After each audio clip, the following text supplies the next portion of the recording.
بہت پرانے زمانے میں شام کے علاقے میں اللہ کے ایک عظیم پیغمبر پیدا ہوئے جن کا نام تھا حضرت ایوب علیہ السلام۔ حضرت ایوب علیہ السلام بچپن سے ہی نیک دل، رحم دل اور غریبوں کی مدد کرنے والے تھے۔ اللہ تعالیٰ نے انہیں بے شمار نعمتیں عطا فرمائی تھیں۔ وسیع زمینیں، سرسبز باغات، اناج کے کھیت اور ہزاروں مویشی۔ ان کے باغات کے پھل دور دور کے علاقوں تک بھیجے جاتے تھے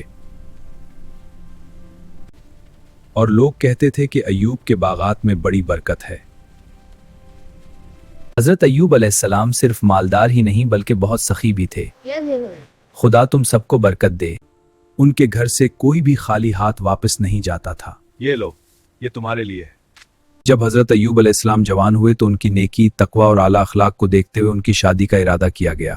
چنانچہ ان کا نکاح ایک نہایت نیک اور باحیا خاتون حضرت رحمہ سے ہوا۔ اے ایوب، رحمہ صابر، وفادار اور اللہ سے ڈرنے والی خاتون ہے۔ اے ایوب راہ کے مطابق وہ حضرت یوسف علیہ السلام کی نسل سے تعلق رکھتی تھیں۔ اپنی نیکی و وفاداری کی وجہ سے تاریخ میں ایک عظیم مثال بن گئی۔ اللہ تعالیٰ نے حضرت ایوب علیہ السلام کو بے شمار نعمتوں کے ساتھ ایک بہت بڑا خاندان بھی عطا فرمایا تھا۔ روایات کے مطابق ان کے کل 48 بچے تھے۔ ان میں 24 بیٹے اور 24 بیٹیاں شامل تھیں۔ خدا کا شکر ہے کہ اس نے ہمیں اتنی بڑی اور خوشحال اولاد سے نوازا ہے۔ ان کا گھر ہمیشہ بچوں کی ہنسی اور خوشی سے گونجتا رہتا تھا۔ کچھ بچے باغات میں کھیل رہے ہوتے، کچھ صحن میں دوڑ رہے ہوتے اور کچھ اپنے والد کے ساتھ کھیتوں اور مویشیوں کے پاس چلے جاتے۔ خدا کا شکر ہے کہ ہمارے بچے اتنے خوش ہیں۔ یہ خاندان خوشحالی، محبت اور اللہ کی نعمتوں سے بھرا ہوا تھا۔ اللہ کا شکر ہے اس نعمت کے لیے۔ لیکن ابلیس کو یہی خوشحالی سب سے زیادہ برداشت نہیں ہو رہی تھی۔ لیکن یہ سب خوشحالی دیکھ کر ابلیس کے دل میں شدید حسد پیدا ہو گیا۔ ابلیس کوئی عام انسان نہیں تھا بلکہ ایک سرکش اور نافرمان مخلوق تھا جو ہمیشہ انسانوں کو گمراہ کرنے کی کوشش کرتا ہے۔ وہ حضرت ایوب علیہ السلام کی دولت، ان کے باغات، ان کے مویشی اور ان کے خوشحال خاندان کو دیکھ کر جلنے لگا۔ اس کے دل میں یہ خیال آیا کہ ایوب اللہ کی عبادت صرف اس لیے کرتا ہے کیونکہ اس کے پاس دنیا کی ہر نعمت موجود ہے، تاکہ دیکھ سکے کہ کیا وہ پھر بھی اللہ کی عبادت کرتے رہیں گے یا نہیں۔ پھر ابلیس نے ایک خوفناک منصوبہ بنایا کہ ایوب کو آزمائش میں ڈالا جائے۔ ابلیس نے ایک ہولناک چیخ ماری اور اچانک زمین پر سناٹا چھا گیا۔ پرندے درختوں سے گرنے لگے، سرسبز کھیت آگ کی لپیٹ میں آ گئے اور حضرت ایوب کے بے شمار مویشی جل کر مر گئے۔ اسی وقت ابلیس چرواہے کی شکل اختیار کر کے حضرت ایوب علیہ السلام کے پاس آیا۔ اس کے کپڑے پھٹے ہوئے تھے، بال بکھرے ہوئے تھے اور کمر تھکن سے جھکی ہوئی تھی۔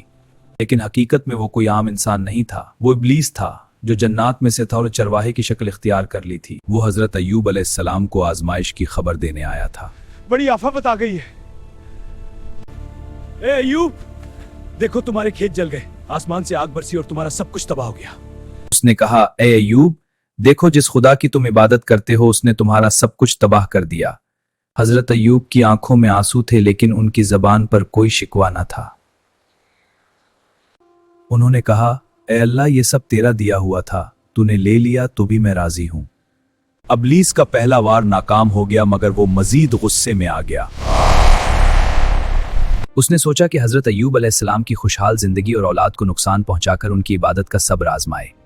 ابلیس نے اپنے 6 رخ شیطانی طاقت کے ساتھ منصوبہ بنایا کہ وہ حضرت ایوب کی اولاد پر حملہ کرے۔ جب بچے گھر کے صحن اور کمروں میں کھیل رہے تھے تب اس نے زمین کے بنیادیں ہلا دی۔ ایک زوردار دھماکہ ہوا اور حضرت ایوب علیہ السلام کا گھر ایک ہی پل میں زمین بوس ہو گیا۔ گھر کے ملبے کے نیچے جو بچے کھیل رہے تھے ان پر موت کا سایہ چھا گیا۔ سارا گھر اور خوشی کا ماحول ختم ہو گیا اور صرف سنسنی اور خاموشی چھا گئی۔ اس گھر میں ان کے 48 بچے موجود تھے جو ملبے کے نیچے دب کر فوت ہو گئے۔ ابلیس استاد کی شکل میں آیا اور بولا، اے ایوب، تمہارے پیارے بچے اب اس دنیا میں نہیں رہے۔ حضرت ایوب نے گہری آہ بھری اور پھر سجدے میں گر گئے۔